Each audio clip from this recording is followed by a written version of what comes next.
Faltando apenas o jogo entre Cruzeiro e Huracan para encerrarmos aí a primeira rodada da fase de grupos da Copa Libertadores, naquilo que envolve os times brasileiros. Desempenho. Nenhum dos times conseguiu ter um grande desempenho até aqui. Nenhum deles. Vamos recapitular? Terça-feira de Carnaval. Flamengo venceu o jogo contra o São José de Oruro, lá na altitude boliviana. Jogou bem? Não jogou bem, não. Não jogou bem. Venceu sem jogar bem. Resultado ótimo, desempenho abaixo do esperado. Atlético Paranaense, finalmente o time principal em campo, né? Já que no estadual o Furacão usa o time B. Perdeu o jogo. Poderia ter empatado? Poderia ter empatado. Até teve volume de jogo para isso, mas não empatou. Não foi um grande desempenho do Furacão, que sente ainda a falta de ritmo e também algumas baixas importantes em relação ao time do ano passado, como Rafael Veiga e Pablo. Aí entramos na quarta-feira. Atlético Mineiro, derrotado pelo Cerro Porteño. 2 jogos seguidos da Libertadores em casa sem marcar um gol, já que o Atlético jogou a primeira fase, né? E havia empatado sem gols no estádio de Independência contra a equipe do Defensor, se classificou pela vitória em Montevidéu na partida anterior, e agora perde por 1-0 para o Cerro Porteño, atuando no Mineirão. Então o Atlético tem 3 jogos em casa na Libertadores, uma vitória, um empate e uma derrota.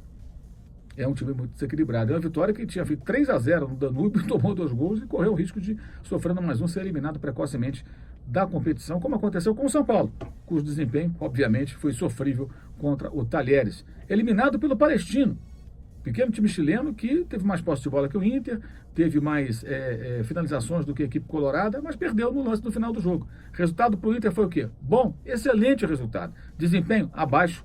O Inter joga mais do que isso, tem que jogar mais do que isso, se quiser ir longe na Libertadores. Então, separando bem, resultado e desempenho. Resultado, ok para o Internacional. Desempenho, abaixo. Pouca posse de bola, menos finalizações. Estádio vazio, muito favorável para o time que é o visitante, e o Inter não tirou proveito disso. Como o Grêmio não tirou proveito da péssima fase do Rosário Central. Foi até a Argentina e empatou. Poderia ter vencido se tivesse feito um grande jogo, mas o Grêmio não fez um grande jogo. Jogou aquém daquilo que pode fazer. Nas circunstâncias, Renato Gaúcho ficou satisfeito com o resultado, tá? Um pontinho fora de casa, mas pela crise do Rosário Central, daria para o Grêmio, jogando mais bola, jogando a partida melhor, mais compatível com aquilo que sabe apresentar a equipe do Renato, ter conseguido aí uma vitória fora de casa. Não conseguiu porque resultado razoável, desempenho abaixo daquilo que pode produzir a equipe tricolor. E finalmente o Palmeiras. O Palmeiras venceu fora de casa o Júnior de Barranquilha. Teve um primeiro tempo, até parte do primeiro tempo, até jogando, saindo mais para o jogo. Fez 1-0 numa jogada de combinação muito interessante do Dudu com o Scarpa, jogadores muito bons. A técnica, a capacidade técnica dos jogadores do Palmeiras tem feito a diferença, não é de hoje.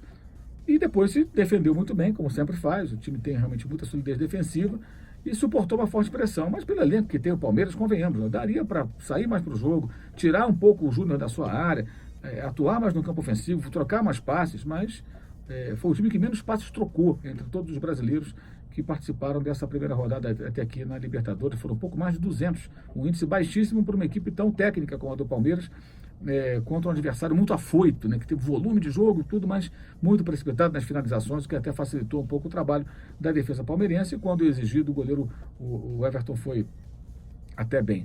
No linha de passe, inclusive, na ESPN Brasil, depois da rodada da quarta-feira, o Paulo Andrade, nosso apresentador, puxou um número interessante do Footstats, né, a empresa de estatística que faz um levantamento do índice Footstats em cima do desempenho dos jogadores na rodada da Libertadores, e os 3 brasileiros que se destacaram, estão ali entre os top 10, os 10 primeiros do ranking de melhor desempenho individual, né, desempenho individual, 3 brasileiros, todos goleiros. Diego Alves, pela ordem. Abaixo o Marcelo Lomba, Diego Alves do Flamengo, Lomba do Internacional, e o Everton, goleiro do Palmeiras. Então você por aí vê como os goleiros brasileiros foram acionados, goleiros dos times daqui do Brasil, nessa primeira rodada, perdão. Então você vê uma situação muito clara. Os times brasileiros têm mais investimento, têm mais bons jogadores, mas tecnicamente continuam deixando a desejar. Resultados bons para 3 deles, razoável para um, ruim para outros 2 que foram os derrotados. Na média, nota 6, mais ou menos isso, pelo resultado. Desempenho, não dá para passar de ano com esse desempenho, não. Tem que melhorar. Eu sei que os técnicos de futebol não gostam muito, alguns não ligam, são mais, digamos assim, capazes de lidar com a crítica e até se questionam para tentar melhorar seu trabalho. Outros tantos não gostam, ficam incomodados, mas é preciso apresentar mais.